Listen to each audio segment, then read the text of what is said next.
I want people to know that I was in a really bad place when this happened. I'm in a much better place now. And the story is very raw, very honest, and pretty funny and entertaining.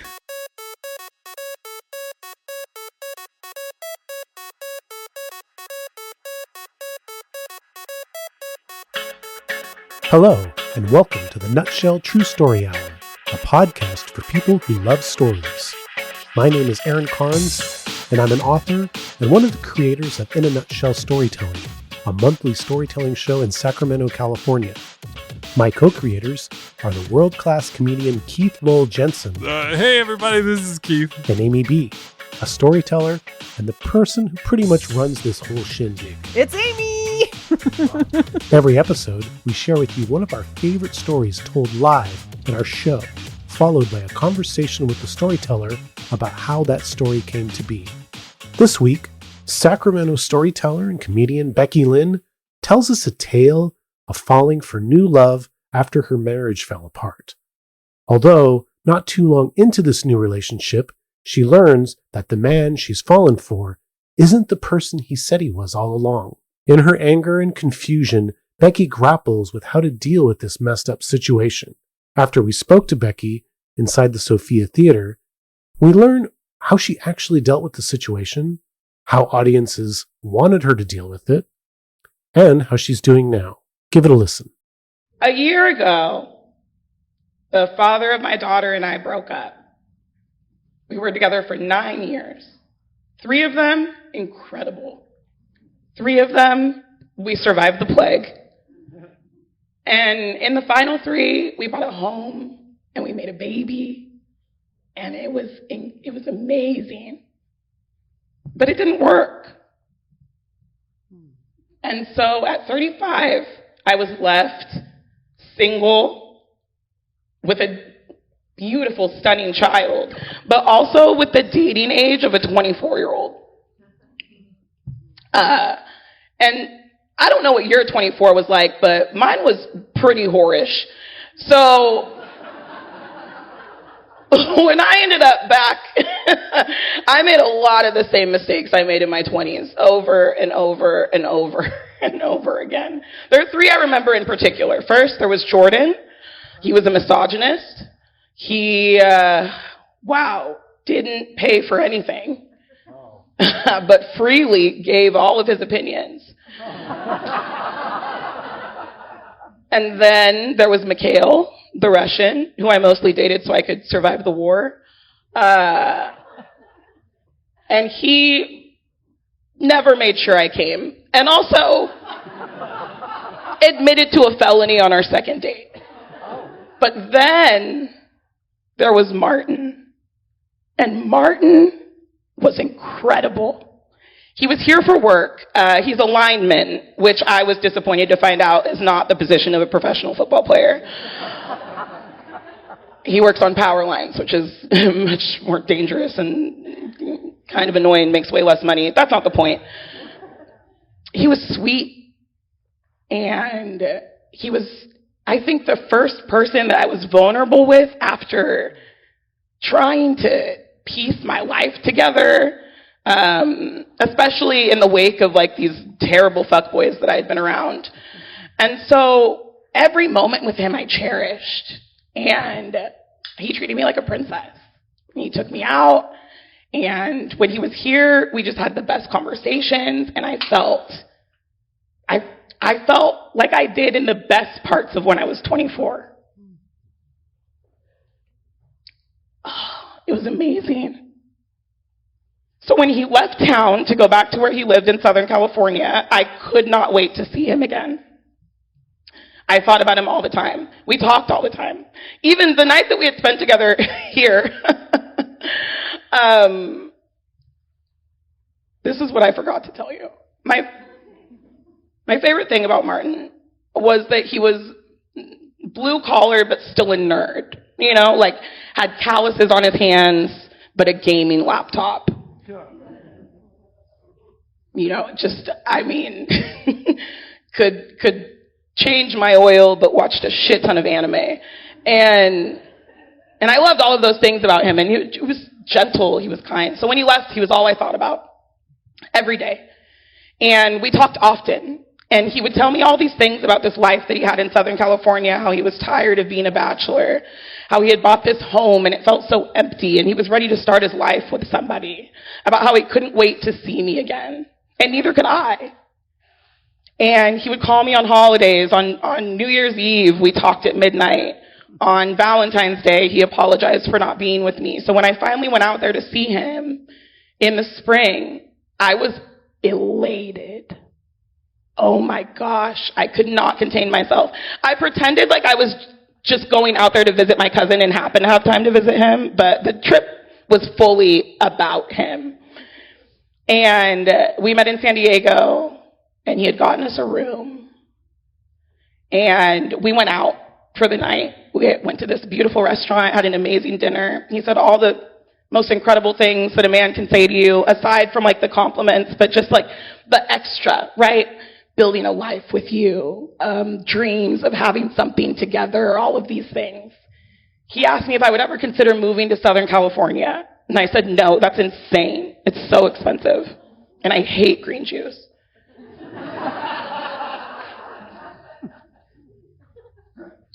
But also, my daughter is here, our life is here, her father is here, I couldn't do that. And he was like, well, what if, and it was expensive. He was like, what if money didn't matter? What if your whole family could move down here?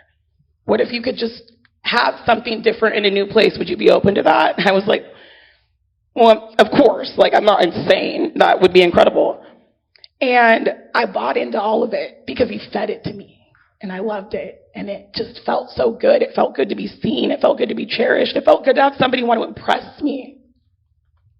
We went back to our hotel. And it got hammered at the bar. I mean, I couldn't see straight for a good hour and a half.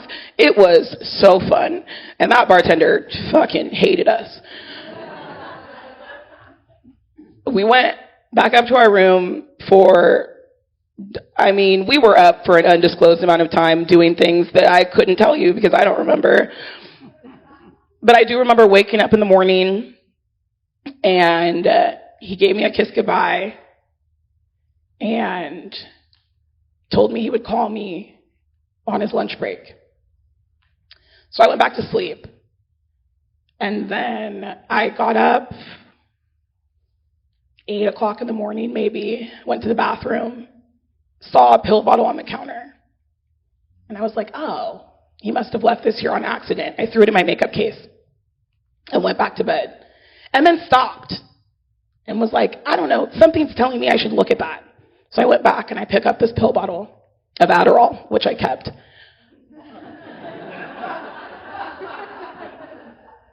But the name on this pill bottle wasn't Martin. It wasn't the man that I had met. This man's name was Chris. So I think I tried to convince myself that he had just stolen someone else's Adderall. But that didn't last very long because I'm not that insane. I went straight to Instagram. I found a private profile. So I went to Facebook. And most people aren't smart enough to keep their Facebook private anymore. So when I type his name, I see a joint Facebook account of him and his wife and their 2 children, the youngest of which was 18 months old. So I screenshot it and consulted my counsel, which is my group chat with my 2 best friends, and said, I'm leaving my phone in the room and getting breakfast. Tell me what you think. So I go downstairs and I charge an obscene amount of food and drinks to the room. Because at that point, I fucking deserved it, you know? And I go back upstairs, and I am honestly more full of rage than scrambled eggs and bacon. I'm so devastated, but not just because I felt betrayed, not just because I didn't get a choice in being somebody's mistress, which also just sounds so dated. Ugh.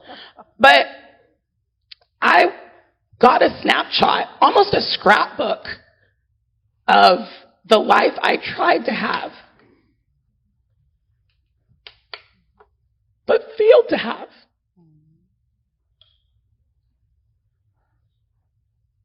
And I was evidence of him throwing it away. What an unfair burden. So now, after calling quite literally every contact in my phone from the drive from San Diego to Sacramento, I think I've come up with 3 options. I'm at an impasse, and that's how I'll leave this story. I have to decide what I'll do next. So I'll allow you guys to help me choose my adventure. Option 1, I could not say anything to anybody. Move on. Well, I mean, I've said a lot to you, but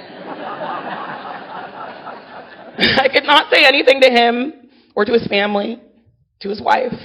I could just move on and let it be in the past. Option 2, I could tell his wife, knowing that I would be blowing up her life and still live with the burden of that. Or option 3, I could fake a pregnancy and extort him for roughly $12,000 to $15,000. And then go with option 1 or 2. Thank you so much for listening to my story. I'm Becky Lynn. I saw you perform the story at Pretty Good Stories in Berkeley a little while after this. Oh, yeah. Now, in the story, you said, let me help you. Help me decide. But at that show, I remember, I think you actually got the audience to do cheers. I think I did do that, didn't I? Yeah, by round of applause, I think. They chose option 3, right? Yeah. And is that always the case when you've asked audiences what you should do? No. What do they usually want you to do? Tell the wife. Tell the wife? Mm-hmm. That's okay. Yeah. It's also usually after the show, it is mostly women that come up to me to tell me what they think I should do. Yeah. And they are the ones that say to tell the wife. I never had a man tell me to tell the wife. Have you had a man tell you something different? To extort them. To extort this guy. Extort them. Every man. Which is so fascinating to me. Nobody said to keep it to myself. Yeah. How was it watching it? Not as bad as I thought it was going to be. This was your second time telling it? Yeah. And you're very raw. I mean, I know you well. I've seen Yeah. you perform hundreds of times. Your voice, right, even before the emotional part, Mm-hmm. you can hear that you're... Oh, yeah. I was like still in it. Yeah. I'm still in it every time I tell that story. Yeah? I was in it listening to it. I was like, oh, fuck, this is really bad. Yeah. That was a really tough thing to go through. Yeah. Can we talk about what actually happened? Because you're not actually at that crossroad anymore, right? This is the past. This is the past. I'm no longer at that crossroad. I did choose to not say anything. He did reach out to me probably 3 months after all of this had transpired. And he was just like, oh, like long time no talk, like nothing had happened. And I was like really curt with him via, like, as I was messaging him back, I was like, what do you want? Why are you contacting me? And then he was like, I've just like missed you. I've been so lonely, blah, blah, blah. And I was like, oh, I find it fascinating that you're lonely when you have a wife and 2 kids. And then he immediately blocked me. Wow. So you're not able to send him this story? No. Recording? No, I'm not. So, but from his point of view, you just like stopped talking to him for like a few months, Mm-hmm. and with no explanation, Mm-hmm. and then he reached out a few months later. Yeah. So, okay. Which I think also sheds light on just kind of like how like delulu I was in my life. I think that because I do look back on that period and I was so fragile and I was so impulsive and just like eager for connection, I think, that I was really clinging on to like red flag after red flag. I love the phrase that you used where I think you said your dating age was 24. Was 24, yeah. I mean, they talk about with alcoholics when they get sober, they didn't grow during the time that they were under the influence. And so they're at a maturity level much lower than their age. Yeah. For you to be your age now and who you are as a career person and a mother and all these other things, but you were relatively inexperienced. Yeah. And that's such an interesting way to word that. It was very true. And I love it. Was so fun. Until it rapidly, and I mean, it came to a screeching halt. It was really not fun after that, but it had been a really good time. So in the decade that you went from dating to dating again, was that a period where the nature of dating had changed? I mean, I know apps are pretty prominent now. I don't know if they were so much back then. They were. I feel like they were mostly for hooking up when I had like gotten with my ex. I think like that's what the apps mostly were. So like it was really weird coming back into dating. And there's so many apps.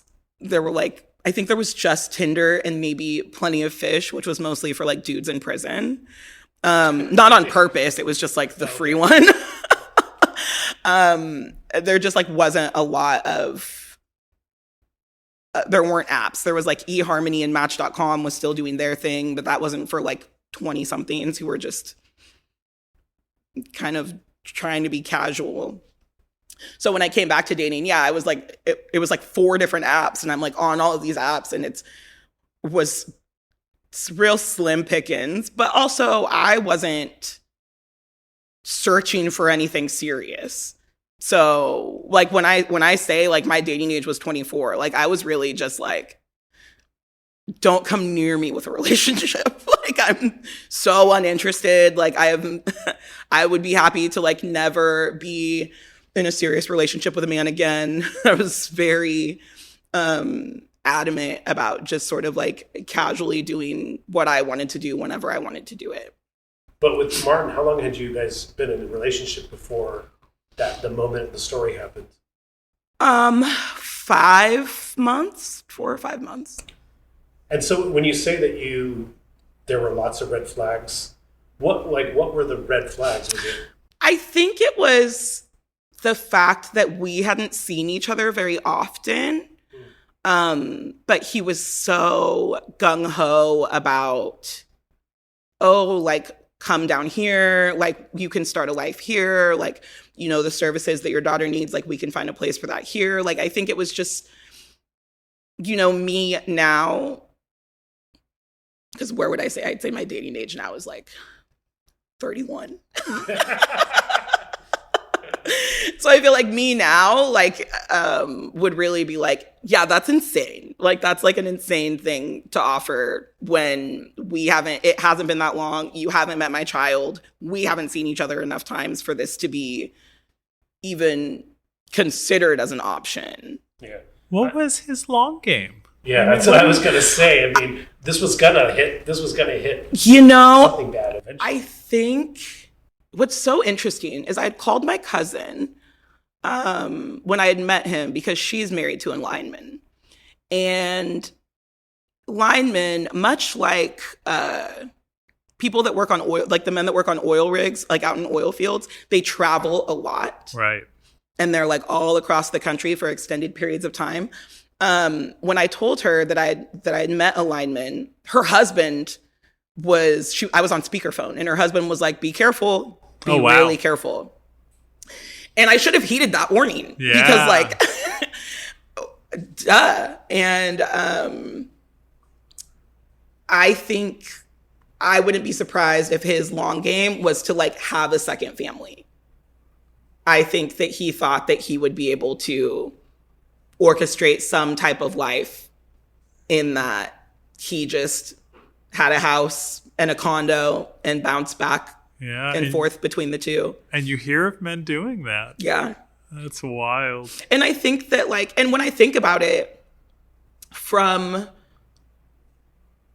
his perspective, I could see how I would be a great mark for that. Yeah. I'm this like newly single mom, not the most like confident in the dating world, you know, am like learned how to be in a long-term relationship, was maintaining a house, like had all of these qualities.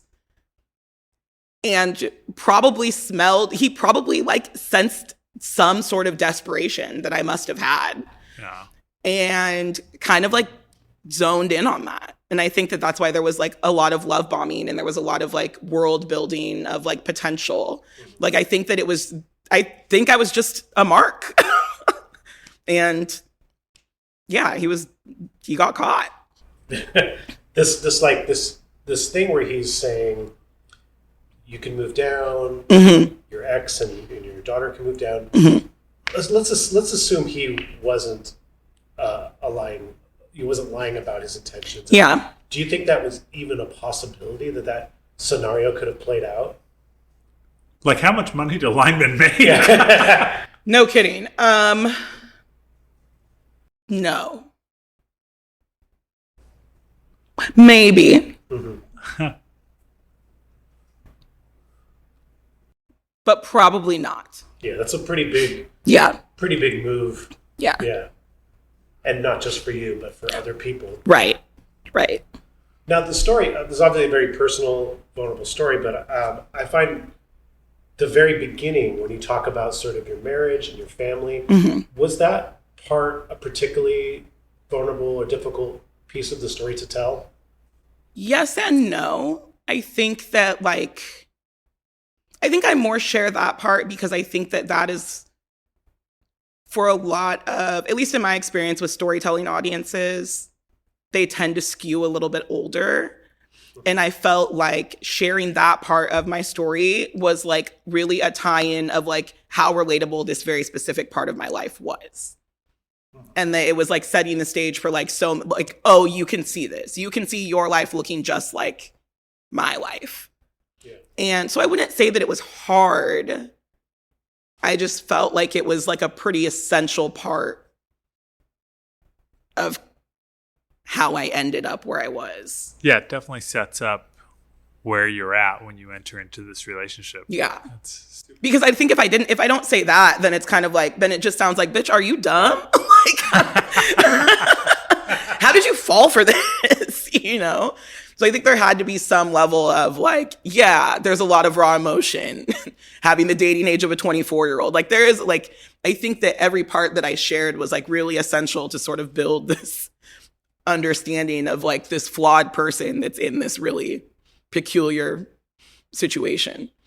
What was it like for you the first time you told this story and this level of kind of rawness and vulnerability on stage? Were you surprised by how emotional you got on stage? Were you comfortable with it? I was comfortable with it. I'm always really comfortable being emotional during storytelling. I don't know why that is. I don't know that I want to know why that is. But I'm like very, very comfortable with kind of like standing in my emotions. And but I will say like the first time I told the story was probably 2 weeks after it, maybe a week.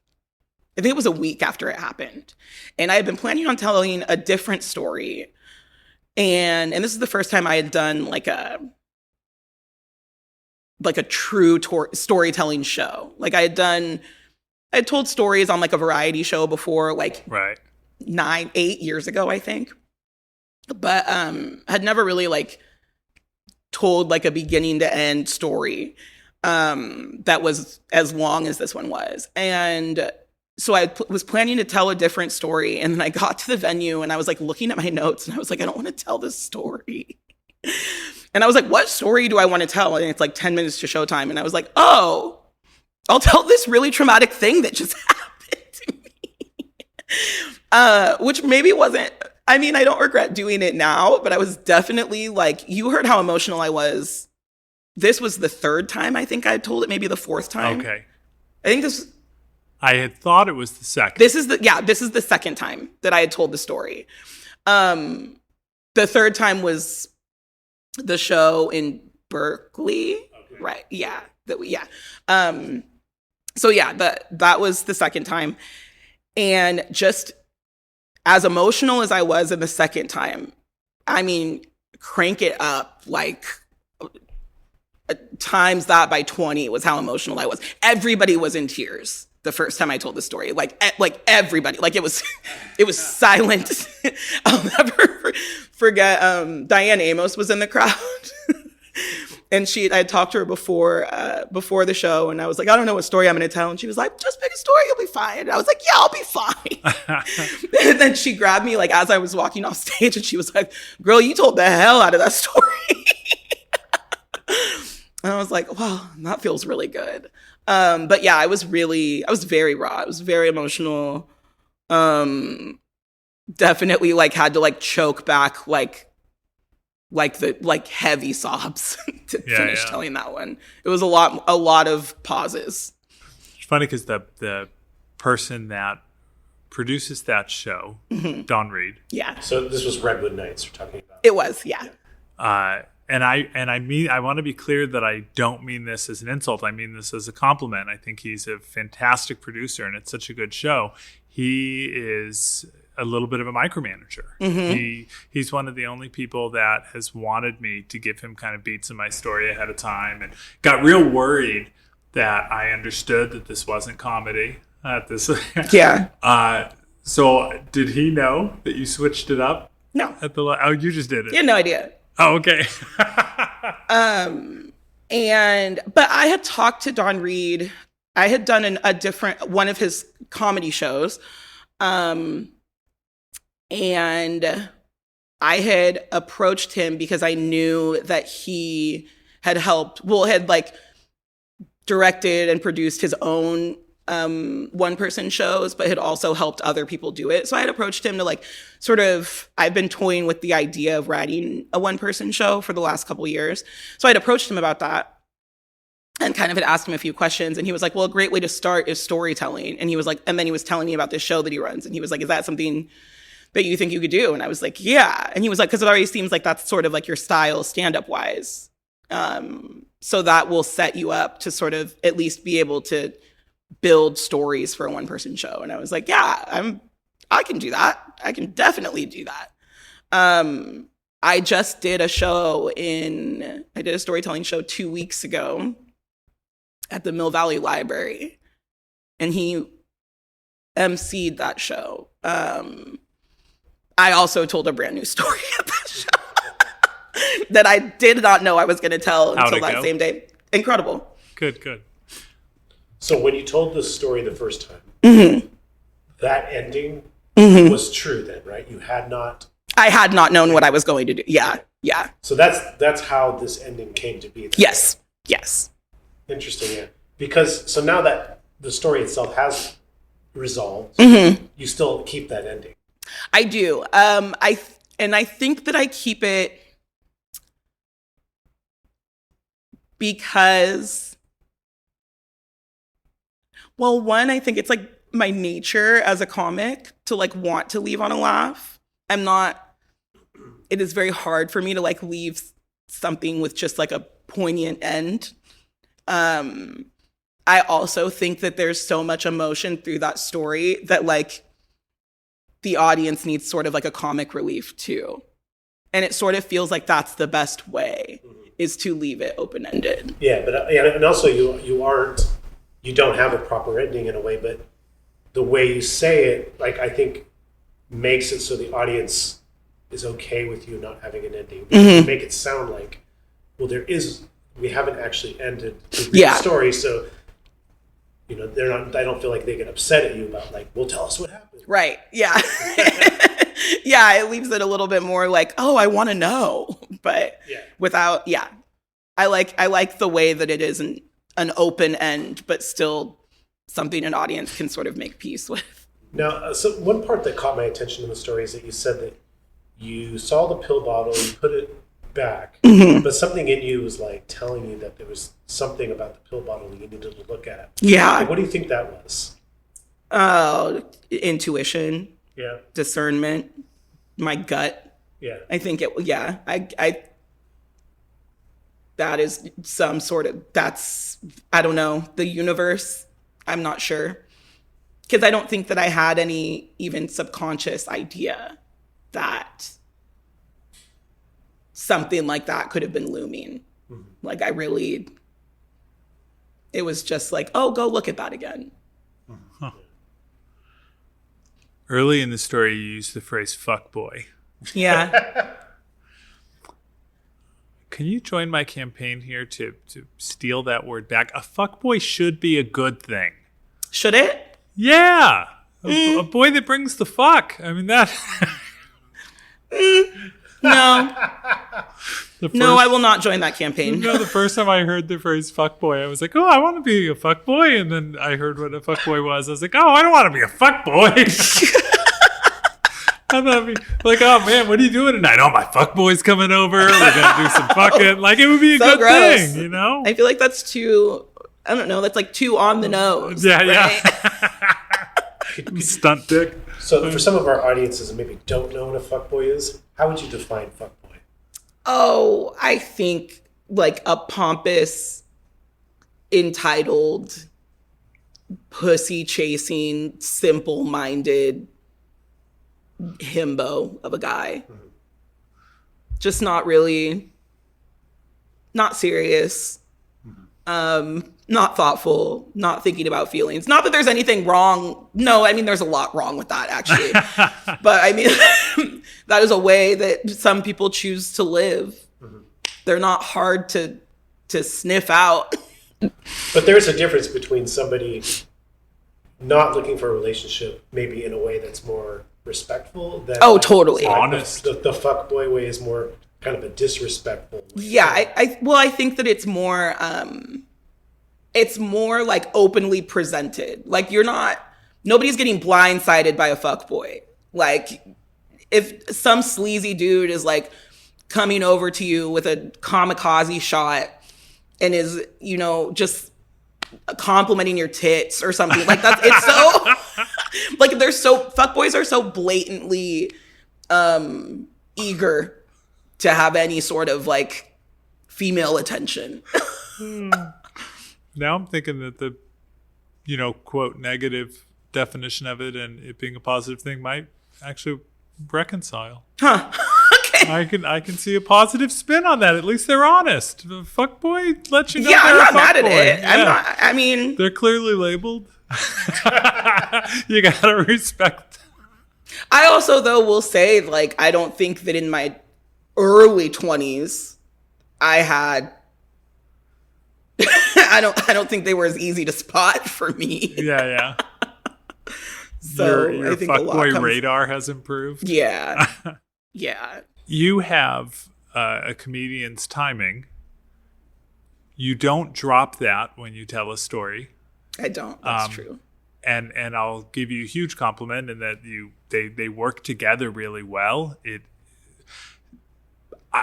Some storytellers that come from comedy, including I think myself at times, it's like, here's the story, oh, and here's a joke I wrote. And here's the story, and I wrote a joke about it. You tell the story with jokes just woven naturally into it, and it's really nice. I wonder, though, lines like more full of rage than scrambled eggs and bacon. That's such a great line, and in a comedy routine, that would have been a laugh line, but you drop it at such an emotional point. Because it wasn't supposed to be funny. Story. No.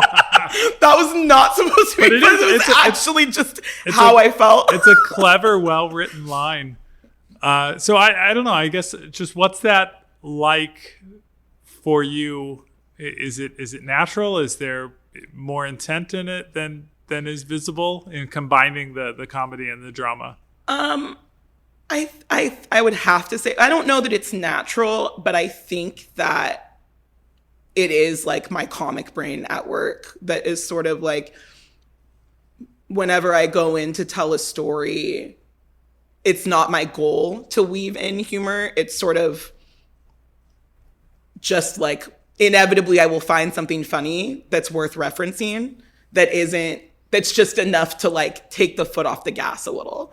And I think in trusting that instinct, that's why it kind of blends into the story so nicely, is just being able to trust that, like, oh, when something is coming to like when the tension needs to be eased, I trust that I will find something to ease it.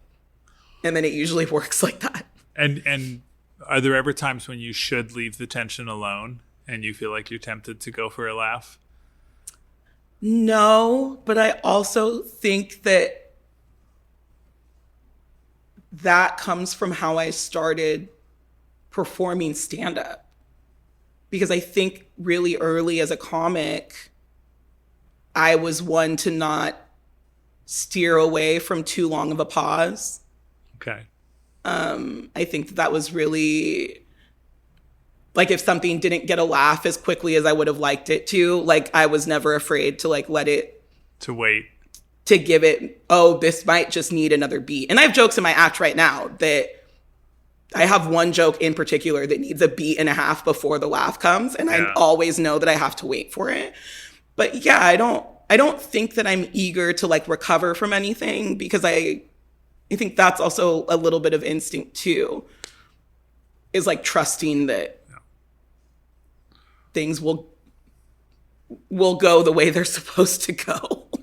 It's a real symbiotic relationship between me and my stories. We're really working together. And, you know, they're true stories. Mm-hmm. It's, I mean, the genre that's popular right now is autobiographical. We're a small incestuous scene. Yeah. Are there stories that you're either A, not telling, or B, you're telling and there's some added difficulty in the fact that maybe your ex is in the audience, or maybe this friend that you had a falling out with is the next person on the lineup? Or... No, that hasn't been a complication for you at all. No, simply because I stand fairly confidently in my truth and in what my truth is. And so I really don't believe that there's anything that I say in regards to other people. I have told the jokes about, like, I've told jokes on stage in front of my ex. I've referenced things that have happened in front of former friends. I think that most people know me well enough to know that I don't say anything out loud that I wouldn't say directly to somebody. Okay. And I think because that's sort of the way that I navigate the world, I don't really concern myself too much with that. That's a great answer. Yeah, it works because you're not an asshole.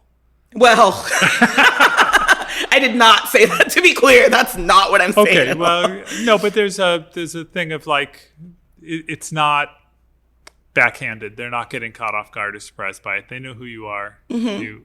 And I also am very open to conversation. Yeah. Which I think is sometimes, I think that's actually like a misconception about me in general, is that I'm like a very standoffish. Well, I am standoffish, but I think people assume that I'm like, have a really hard outer shell, and it's not that. I just have like a resting bitch face and I mind my own business a lot of the time. I'm definitely like always open to having a discussion about something. Like if somebody was hurt by something that I said, I sincerely hope that they would be like, hey, it didn't sit right with me, or that's not how I remember it. But that hasn't come up? No. Cool. Because I tell the truth. How long have you been doing comedy for? 11 years. And you first started thinking about doing a one-person play, what, 3-4 years ago? Yeah. What do you think was that draw as a comic? I think the draw was really just personally what was going on in my life. After my dad had passed away, I had done a 23andMe, and I was reunited with, united because I hadn't met them before, but was united with all of my biological siblings. Mm-hmm. And that was sort of, that transpired kind of near the end of the pandemic. And there was just so much that happened during that stage of my life that I kind of felt really compelled to like document it in some way. Like I really want a time capsule of that. Mm-hmm. And maybe it's like self-indulgent, but I also just think it's like very interesting and that other people would love to hear it too. No, absolutely. And I will here publicly beg you. Okay. No, because your adopted parents are white. Mm-hmm. Your siblings, your adopted siblings, I don't know the right terminology there. They are white. Mm-hmm. And then you go find your siblings that are black, having been raised in a white family. Mm-hmm. There is so much going on in that story. So much. And it is huge and fascinating. But I'm sure also even just trying to fit it all. That's the thing. And that's what's been so overwhelming is and that's why it's been taking so many years, because I keep doing these mind maps and I keep trying to figure out what the through line is and like what the theme is. And so that's why it was so helpful when Dawn Reed had said like start doing storytelling, right? Because it's really started to help me, at least as I'm writing these stories or as I'm telling them on stage, I can start to figure out like what do they have in common? Can these weave together? Oh, this is connected to something that like might help me have more of a through line for this show. So it's going to be, a couple years in the making, I think. Well, if I could be so bold as to offer advice as well, I would say remember that it doesn't have to just be one. Yeah. And that might make it easier to deal with the parts that don't fit. Right. Because they could be in the next one. That's true. Have any of the stories from your this production that you want to do made it into just being stories that you've told on stage? Yes. Okay. One, I specifically told the story about how I had met my family. And it was, I think this story is actually going to be expounded? Is that the word? Expanded. Oh my gosh. Wow. It's going to be expanded into the show itself. Like, I think that this might actually just be like the heart of this show. And I think I'll build around it. But that was a story that I told at the Mill Valley Library recently. Oh, okay. So that was a very emotional story. It was good. It was a good one. Yeah, I'm so incredibly excited about the prospect of this, having sat and had coffee with you and heard you know so much your life story. It's fascinating, and anything that we can do, we would love to let you come workshop pieces of it. And, it needs to be it's out just there. A lot. I just feel like I have a lot. Yeah. Well, it's in good hands. You're also a very capable storyteller. I hope. So at this point, this is my last question. Okay. How do you see yourself now? A storyteller, comedian. Do you see are these things equal to you, or do you feel like you're going in a particular direction? I think right now, I feel most confident in saying that I'm a performer. Mm-hmm. I think that I lean towards comedy. I feel like that's where I've spent the most time and the most energy and have sharpened the most skills. But I also think that storytelling is a huge part of that. So I don't think I'm any more one than the other. I think I exist as both. Mm-hmm. But right now I feel like performer feels the most honest, because I also just think I've been a lot more experimental on stage and have kind of I'm not going to say it's not stand up, but it's definitely a lot of comedic meandering that I'm really enjoying. Thank you for listening to the Nutshell True Story Hour. Please follow us on our Substack, which you can find by going to inanutshellstorytelling.com. And I bet you know one person who would really appreciate this story about new love gone wrong that Becky told. Do us a favor and send them a link and tell them they must listen to it now. And check out our live show, In a Nutshell, at the Sophia Theater in downtown Sacramento. Our next show is on Friday, June 26th. The theme is Not Safe for Work, and I think you can imagine what that's about. You should also come to our smaller show, Wildcard, and put your name in the Not hat and tell us a story. It's every third Wednesday of the month at Teneral Winery in Midtown Sacramento. All that info and more is on our Substack, inanutshellstorytelling.com. If you would like to support us, there's a few ways you can do that. You can become a paid Substack subscriber. You can also sponsor our show program. Whatever you choose to do, it is all appreciated. You will be helping to keep live storytelling alive in Sacramento. All right, thank you. And see you again in 2 weeks.